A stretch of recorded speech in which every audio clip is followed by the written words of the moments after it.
이미 죽은 사람의 무덤을 파헤칩니다. 관을 열고 시신을 꺼냅니다. 그리고 차디찬 칼날로 시신의 목을 자릅니다.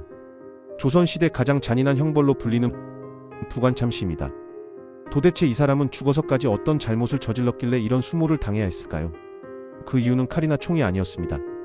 바로 종이 위에 써내려간 짧은 글 한 줄 때문이었습니다. 이 사건은 조선 왕조의 물줄기를 완전히 바꿔놓게 됩니다.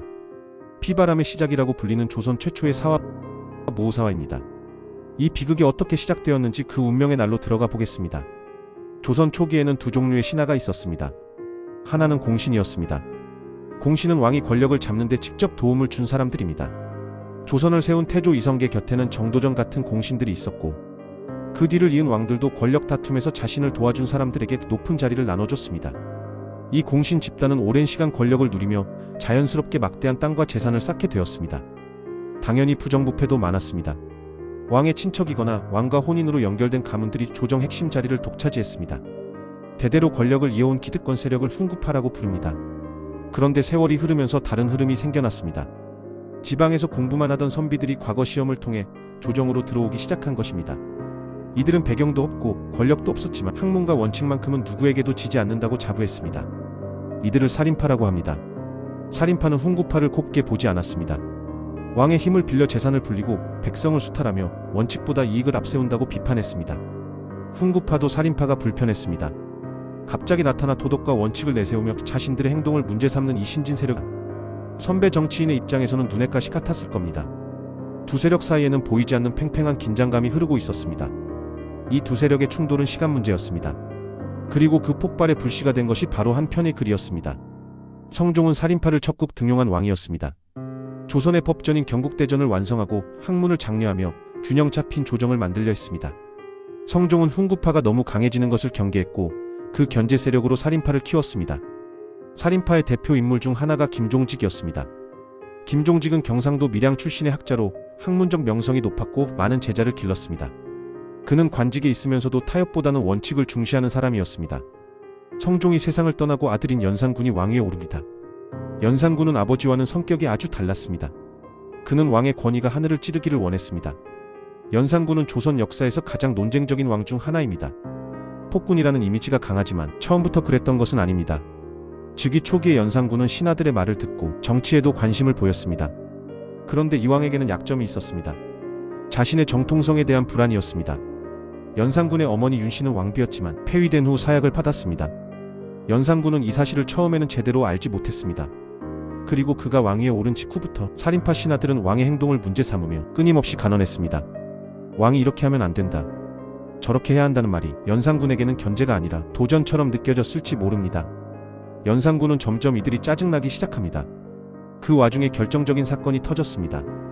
이런 왕의 마음을 귀신같이 알아챈 사람이 있었습니다. 바로 훈구파의 핵심 인물 이극돈입니다. 이극돈은 살인파 선비들에게 원한이 깊었습니다. 과거에 자신의 잘못을 기록하려던 살인파 김일손과 크게 싸운 적이 있었기 때문입니다. 폭수의 기회를 노리던 이극돈의 눈에 서류 뭉치 하나가 들어옵니다. 그것은 바로 다음 왕을 위해 역사를 기록한 사초였습니다. 사초는 사관이 역사를 기록하는 초안입니다. 실록은 왕도 볼 수 없다는 원칙이 있었지만 편찬 과정에서 관련자들이 내용을 알게 되었고 이것이 훈구파에게 전달되었습니다. 그 기록을 담당했던 사람이 바로 김일손이었습니다. 김종직에게는 조의제문이라는 글이 있었습니다. 김일손은 자신의 스승이었던 김종직이 쓴 조의제문을 사초에 실었습니다. 의제라는 황제를 조문하는 글이라는 뜻입니다. 의제는 옛날 중국 초나라의 황제입니다. 그는 어린 나이에 즉위했지만 힘센 장수였던 항우에게 억울하게 죽임을 당했습니다. 김종직은 꿈속에서 의제를 만났다며 그를 위로하는 글을 썼던 것입니다. 겉으로 보기에는 평범한 문학 작품처럼 보입니다. 하지만 이극돈은 이 글에서 무서운 함정을 발견합니다. 어린 황제를 죽이고 왕위를 뺏은 항우를 누구에게 비유했을까요? 당시 사람들은 모두 알고 있었습니다. 바로 단종을 몰아내고 왕이 된 세조를 비판한 것이라고 말입니다. 이것은 당시 조선에서 가장 예민한 영린을 건드린 것이었습니다. 세조는 연산군의 증조할아버지입니다. 조상님을 욕하는 것은 곧 현재의 왕을 부정하는 반역이나 다름없었습니다. 이극돈은 이 사초를 들고 연산군을 찾아갑니다. 그리고 왕의 분노에 불을 지핍니다. 전하 김일손과 살인파들이 전하의 조상님을 모욕하고 있습니다. 그들은 겉으로만 충성하는 척하며 뒤에서는 왕실을 비웃고 있습니다. 분노한 연산군은 철저한 수사를 명령했습니다. 조사는 빠르게 확대되어 김일손이 먼저 잡혀 들어왔습니다. 그는 스승의 글을 왜 사초에 실었느냐는 추궁을 받았습니다. 김일소는 역사가의 사명으로 기록한 것이라고 답했습니다. 사관은 사실을 있는 그대로 기록해야 하며 그것이 불편한 진실이라도 숨겨서는 안 된다고 믿었습니다. 하지만 이 대답은 상황을 악화시켰습니다. 수사는 김종직과 연결된 살인파 전체로 번졌습니다. 김종직의 다른 글들도 문제가 되었고 그의 제자들 하나하나가 조사를 받았습니다.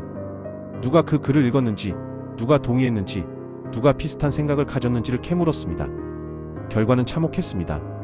김일소는 사형에 처해졌습니다. 연산군은 명령을 내립니다. 김종직의 무덤을 파헤치고 그 시신의 목을 베어라.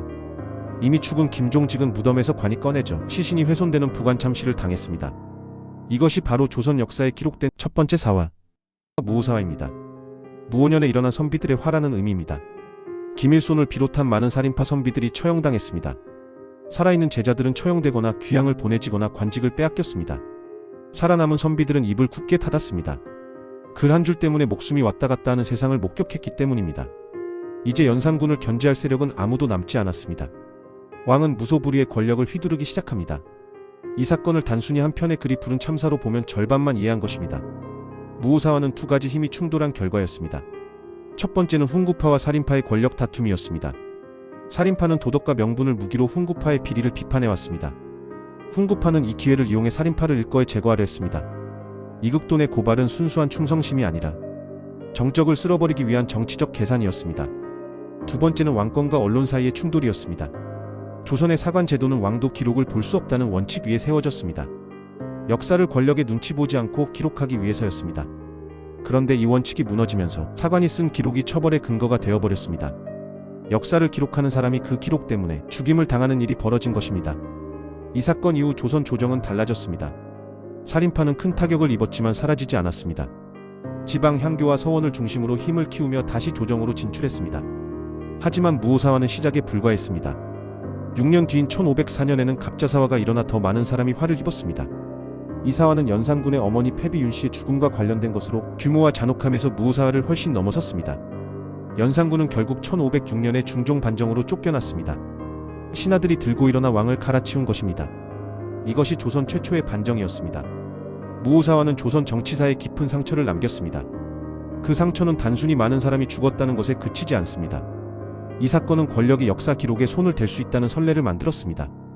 이후 조선에서는 실록 편찬 과정에서 내용을 조작하거나 왜곡하려는 시도가 계속 일어났습니다.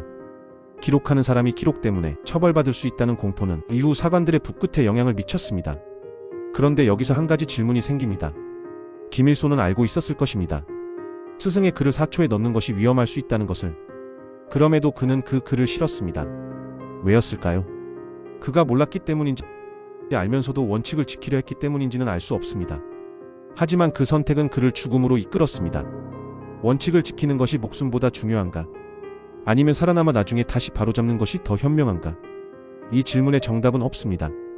지금 이 시대에도 우리는 비슷한 선택 앞에 서는 순간이 있습니다.